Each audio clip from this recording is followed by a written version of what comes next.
The sledgehammer crashed through the concrete with a thunderous crack that shattered more than just pool tiles. It shattered 15 years of neighborly silence. As Marcus wiped the sweat from his brow, he had no idea that Karen's perfectly manicured finger was already dialing 911, her voice trembling with manufactured urgency. There's a dangerous man destroying property with weapons. But when the police sirens wailed down Maple Street that scorching August afternoon, they wouldn't just uncover the truth about one man's desperate act of demolition, they'd expose secrets that would turn this quiet suburban neighborhood into a battlefield where everyone had something to hide. The first swing of the sledgehammer sent vibrations through Marcus Thompson's entire body, rattling his teeth and awakening something primal in his chest. 15 years. 15 goddamn years. He'd been staring at this concrete monument to his ex-wife's dreams, and today finally it was coming down.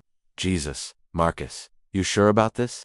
His brother Danny stood at the edge of the backyard, beer in hand despite the 10 a.m. hour, squinting against the brutal August sun. That thing cost you 40 grand. Cost me a lot more than that, Marcus grunted, hefting the hammer again. The next strike landed with surgical precision on the pool's coping, sending chunks of decorative stone flying. Cost me my marriage, my savings, and damn near my sanity.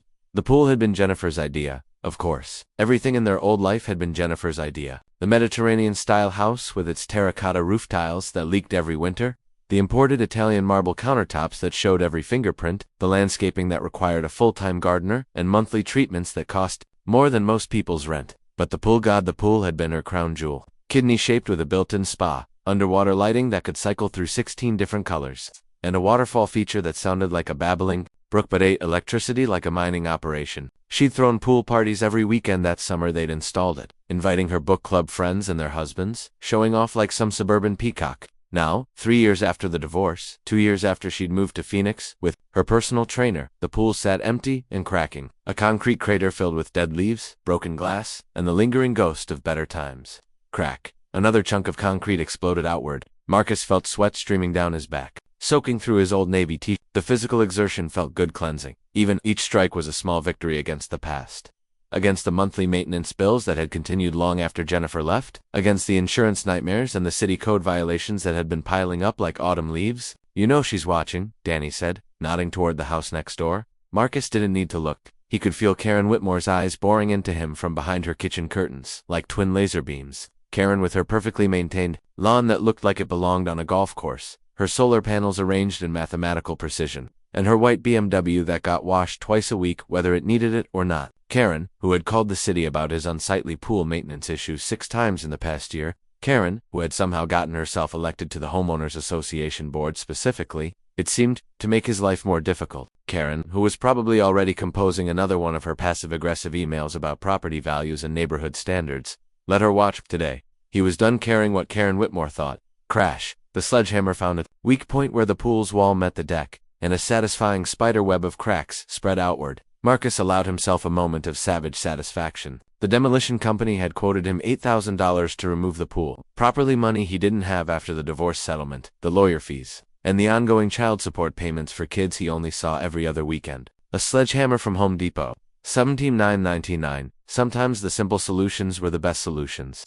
Marcus Thompson, the voice cut through the morning air like a fire alarm. Marcus froze mid-swing, the hammer heavy in his hands, and slowly turned toward the source of the interruption. Karen Whitmore stood at the property line, her platinum blonde hair arranged in its usual architectural perfection despite the heat. She wore a white linen shirt that somehow remained crisp and unwrinkled, and her arms were crossed in a posture that suggested she meant business. What exactly do you think you're doing? She demanded. Marcus set the hammer down deliberately, buying himself time to choose his words carefully. His divorce lawyer had been very clear about avoiding any additional legal complications, especially with neighbors. Morning, Karen, just doing some home improvement. Home improvement. Her voice pitched higher, incredulous. You're destroying property with a weapon. It's my property, Marcus said evenly, and it's a tool, not a weapon. That's a matter of perspective.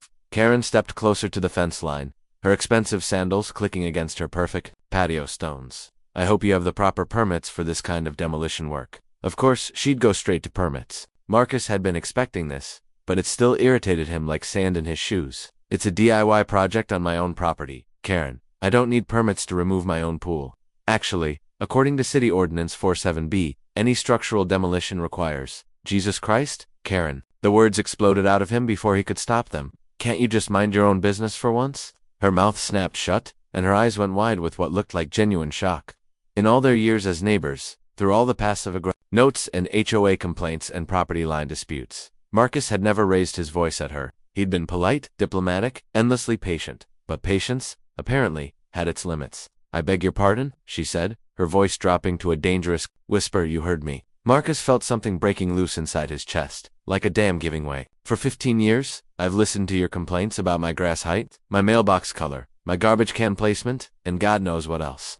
I've smiled and nodded and fixed whatever you told me to fix, because I thought that's what good neighbors do. But you know what? I'm done. I'm done pretending your opinion matters. I'm done letting you dictate how I live on my own property." Karen's face had gone pale beneath her foundation, but her eyes were blazing. "How dare you speak to me that way? I am simply trying to maintain property values for everyone in this neighborhood." "Bullshit." The word felt good in his mouth. Cathartic. "You're trying to control everything around you because you can't control your own life. Your husband works 16-hour days to avoid coming home to you. Your kids call maybe once a month and never visit. So you fill up that emptiness by micromanaging the rest of us. That's enough." Karen's voice cracked like a whip. "I don't have to stand here and listen to this abuse." "Then don't," Marcus said, turning back to the pool. "Go back inside and find something else to complain about. I've got work to do." He hefted the sledgehammer again, but before he could swing, Karen's voice stopped him cold. "If you strike that pool one more time, I'm calling the police." Marcus turned slowly, the hammer still raised. "What did you just say?" "You heard me." Karen had pulled out her phone, her thumb hovering over the screen. "Destruction of property with a dangerous weapon, disturbing the peace, public nuisance. I'm sure they'll find something to charge you with." The two of them stood frozen in a moment that felt like high noon in an old western. Danny had stopped drinking his beer and was watching with the fascination of someone witnessing a car crash in slow motion. Even the morning sounds, birds chirping, distant traffic, a lawnmower somewhere down the street seemed to fade into silence. Marcus felt his world crystallizing into a single, perfect point of clarity.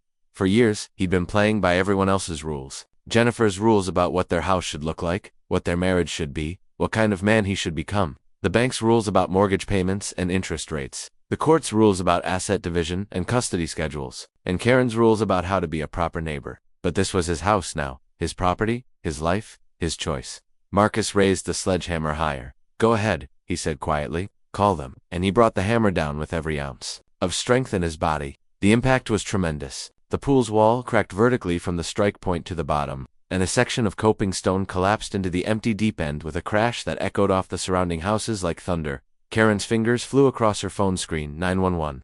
"Yes, I need police immediately. There's a man destroying property with weapons, and I think he's having some kind of mental breakdown. The address is 1247 Maple Street, and I'm genuinely afraid for my safety." Marcus couldn't hear the dispatcher's response, but he watched Karen's face echo through a performance of distress that would have been impressive if it weren't so calculated. "No, he's not threatening me directly, but he's acting extremely aggressive and unstable. He's using a sledgehammer to destroy a swimming pool, and when I tried to reason with him, he became verbally abusive and yes, I do feel threatened. Please hurry." She ended the call and looked at Marcus with an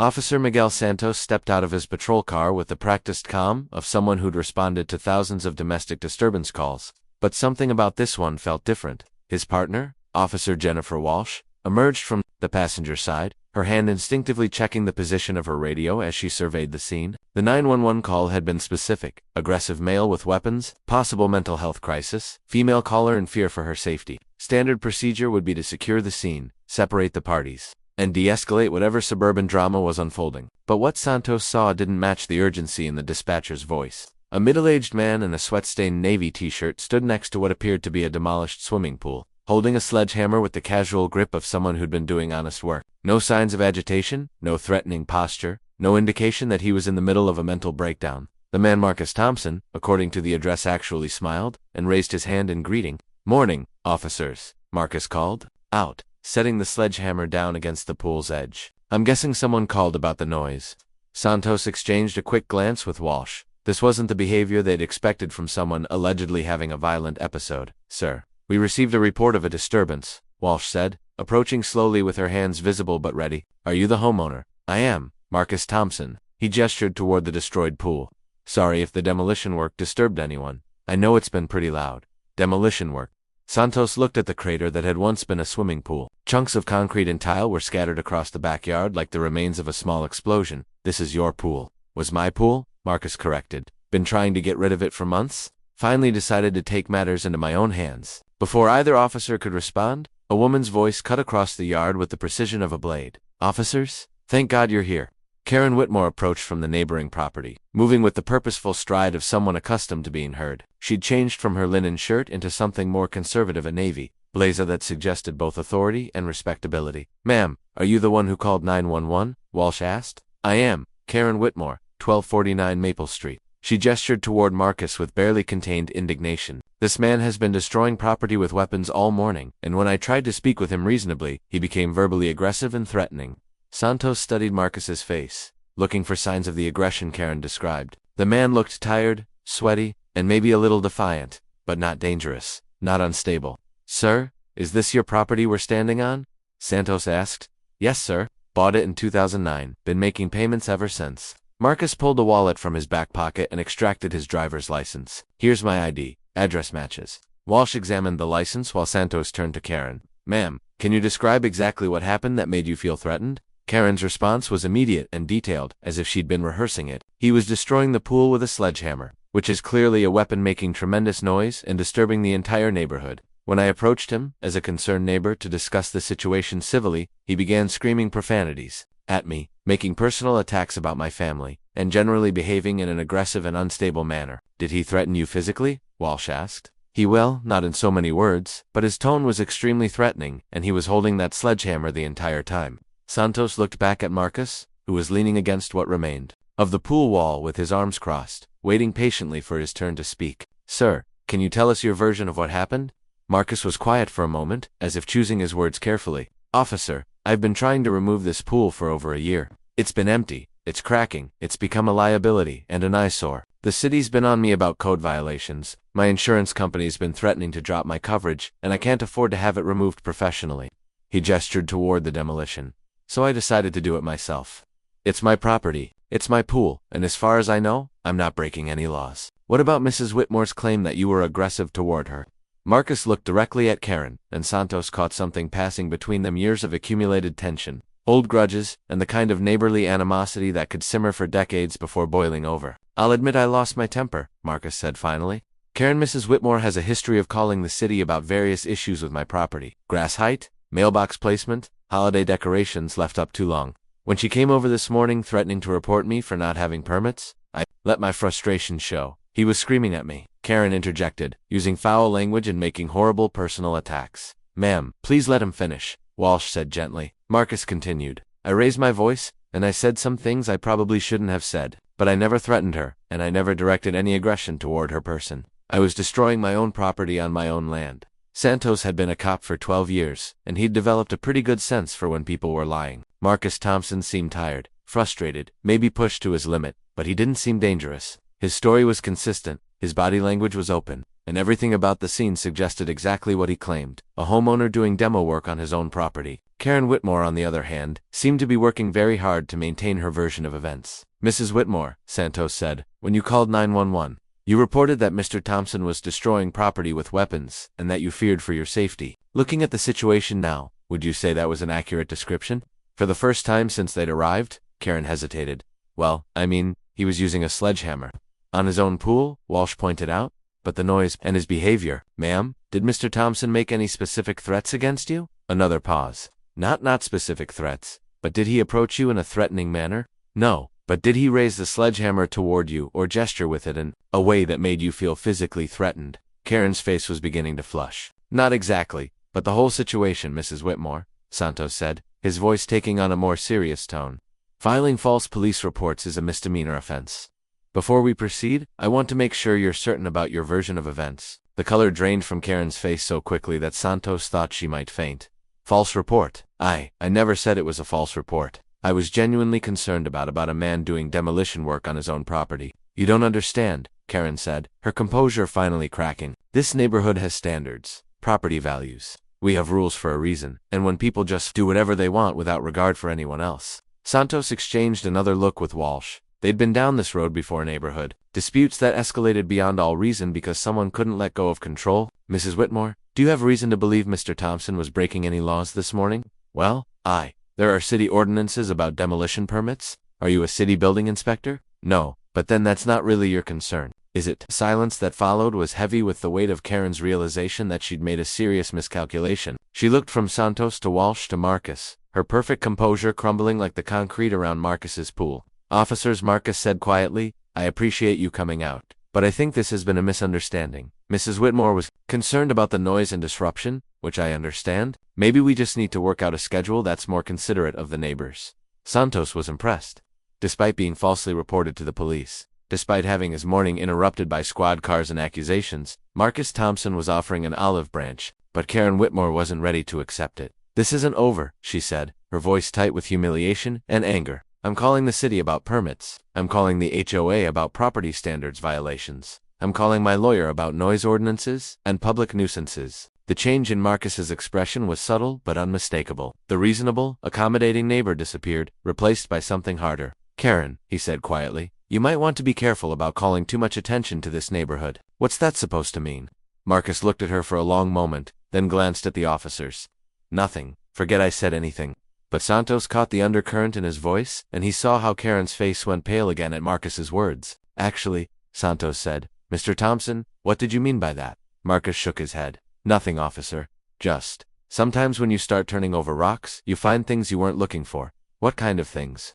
Before Marcus could answer, Karen stepped forward, her voice sharp with panic. He's trying to intimidate me. You see, this is exactly the kind of threatening behavior I was talking about. But Walsh was studying Marcus's face with the trained eye of someone who'd interviewed hundreds of people over the years. Sir, are you saying there's something about the?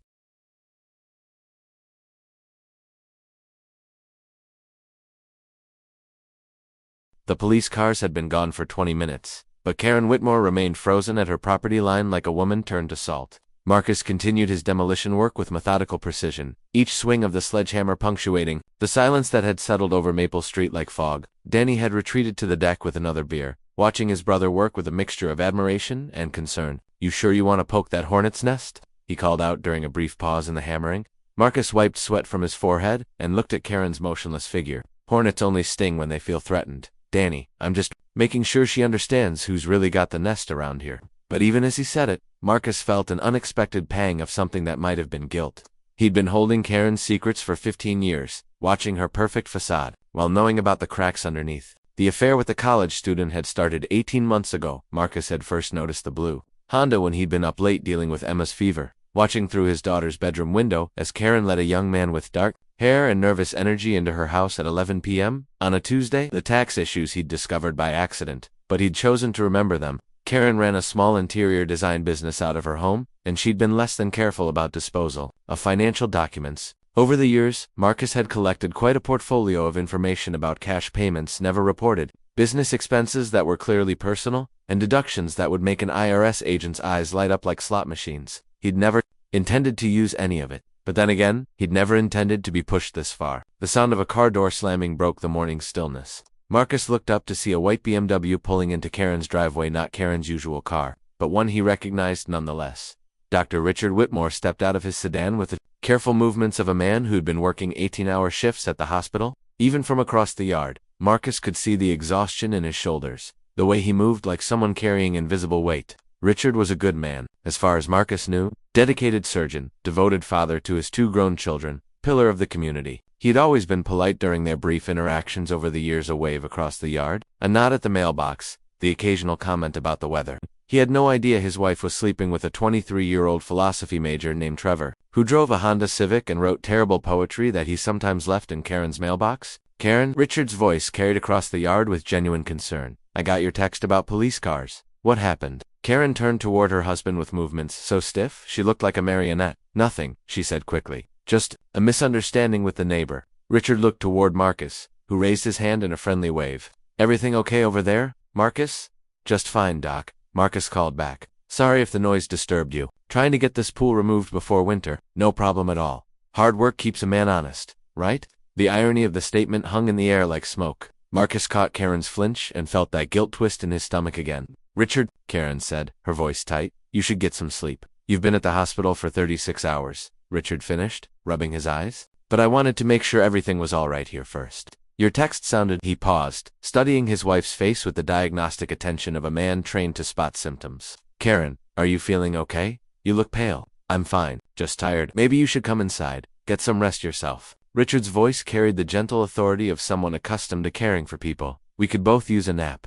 Marcus watched the interaction with growing discomfort. Richard Whitmore wasn't the enemy here. He was just a man who worked brutal hours saving lives, trusting that his home would be a sanctuary when he returned. He didn't deserve what was coming. But then Marcus remembered the 15 years of harassment, the constant complaints, the way Karen had tried to weaponize the police against him that very morning. Richard's innocence didn't erase his wife's actions. Actually, Doc, Marcus called out, setting down his sledgehammer, since you're here, maybe you could help settle something for Karen and me. Karen's face went white as printer paper.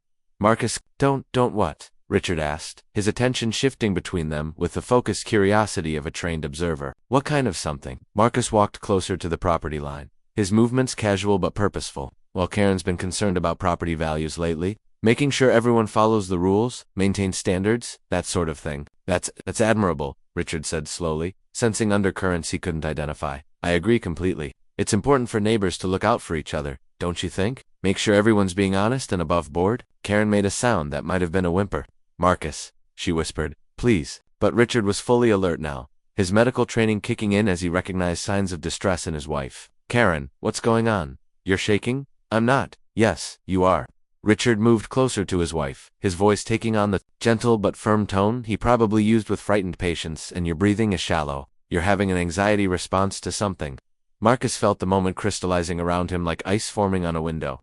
He could stop this. Now, walk away. Continue his demolition work. Let the Whitmores sort out their marriage in privacy. Richard would go inside, take his nap, and continue his exhausting routine of saving lives while his wife continued her routine of destroying everything she touched, or he could finish what Karen had started when she dialed 911.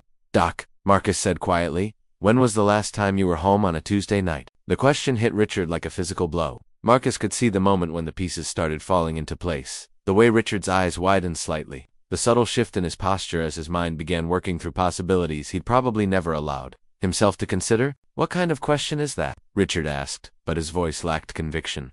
The kind that a concerned neighbor might ask when he's been seeing things that don't quite add up. Karen grabbed her husband's arm. Richard, let's go inside. You need sleep, and I need to start dinner. And what things? Richard's voice was steady, but Marcus could hear the tremor underneath. This was the moment, the point of no return. Marcus looked at Karen, saw the desperation in her eyes, the silent plea for mercy. For a second, he wavered. Then he remembered her voice on the phone that morning. I'm genuinely afraid for my safety. Blue Honda Civic, Marcus said simply. Tuesday and Thursday nights? Usually around 11, sometimes weekends when you're pulling those double shifts. Richard's face went through a series of expressions: confusion, understanding, denial, and finally a kind of hollow recognition that made Marcus's chest tighten with unwanted sympathy. Richard, Karen said desperately, he's lying. He's trying to. The parking sticker, Richard said quietly, his voice distant. Riverside Community College. I remember asking you about it once, and you said it must have been someone visiting. The Hendersons. Karen's grip on his arm tightened.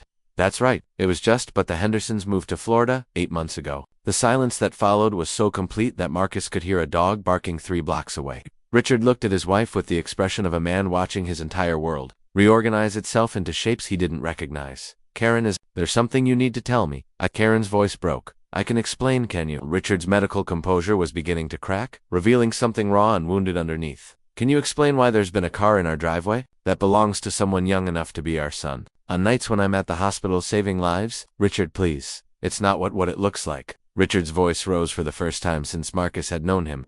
What does it look like, Karen? Because from where I'm standing, it looks like my wife of 23 years has been entertaining someone else while I've been working 90-hour weeks to pay for this house. This lifestyle, this perfect suburban dream that apparently wasn't enough. Tears started streaming down Karen's face, but they looked more like panic than genuine remorse. It just happened. I was lonely, and you're never here, and so it's my fault. Richard's voice was getting louder, and Marcus could see neighbors starting to peer through windows and emerge onto porches. I work myself to death to provide for our family, and that justifies you cheating on me. That's not what I meant. Then what did you mean? Richard turned to Marcus, his eyes blazing with hurt and anger. Is there more? Because apparently everyone on this street knows more about my marriage than I do. Marcus felt the weight of the moment pressing down on him like a physical force. He could see Danny on the deck, shaking his head in a clear, don't do it gesture. He could see other neighbors gathering, drawn by the raised voices and the drama unfolding in broad daylight. But he could also see 15 years of Karen's condescension. Her complaints, her attempts to control everyone around her while living a lie herself.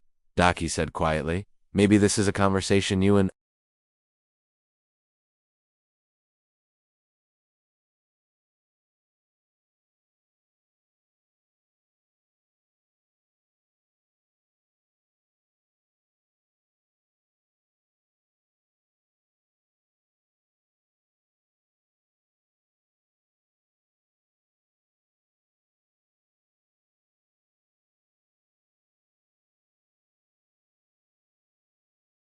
3 weeks later, Marcus Thompson stood in his backyard admiring the smooth concrete pad where his pool used to be. The demolition had taken him 6 days to complete, working methodically through each section until nothing remained but level ground and the satisfaction of a job finished on his own terms. The silence from next door had become a physical presence on Maple Street. Karen's BMW hadn't moved from the driveway in 10 days. The newspapers were piling up on her front porch. Despite Danny's subtle suggestion that Marcus should probably collect them to avoid attracting attention, the lawn was beginning to show the first signs of neglect, nothing dramatic yet, but visible to anyone who knew Karen's obsessive standards. Marcus had seen her exactly once since the confrontation with Richard. She'd emerged from her house at dawn 5 days ago, moving like a ghost as she loaded suitcases into her car. She'd driven away without looking back, but the BMW's return that evening suggested she had nowhere else to go. The neighborhood had been buzzing with speculation. Of course, Susan Morrison from 2 houses down had stopped by yesterday under the pretense of borrowing sugar, but Marcus recognized a fishing expedition when he saw one. He'd been polite but offered nothing beyond comments about the weather and his satisfaction with the pool removal. Danny was pressure washing the new concrete pad when the black sedan pulled into Karen's driveway. "Company?" Danny called out, nodding toward the car. Marcus looked up from the lawn chairs he'd been arranging on his new patio space. 2 men in dark suits emerged from the sedan with the unmistakable bearing of federal agents. They moved with practiced efficiency toward Karen's front door, their briefcases suggesting this wasn't a social call. The IRS had arrived. Marcus felt an unexpected knot form in his stomach. He'd wanted Karen to face consequences for her actions, but watching it happen in real time felt different than he'd imagined. These weren't abstract concepts of justice anymore. They were real people about to destroy someone's life in very concrete ways. The agents knocked on Karen's door with the measured persistence of people accustomed to being avoided. After several minutes, the door opened, and Marcus caught a glimpse of Karen's silhouette before she disappeared back inside with her visitors. "Jesus," Danny muttered, shutting off the pressure washer. "You really did it." "I didn't do anything," Marcus said, but the words felt hollow. "I just stopped protecting her from her own choices." "You think she'll go to prison?" Marcus didn't answer, but the possibility hung between them like smoke. Tax fraud was a federal crime. If Karen had been as careless with her record-keeping as her document disposal suggested, she could be facing years behind bars. The agents stayed for over 2 hours.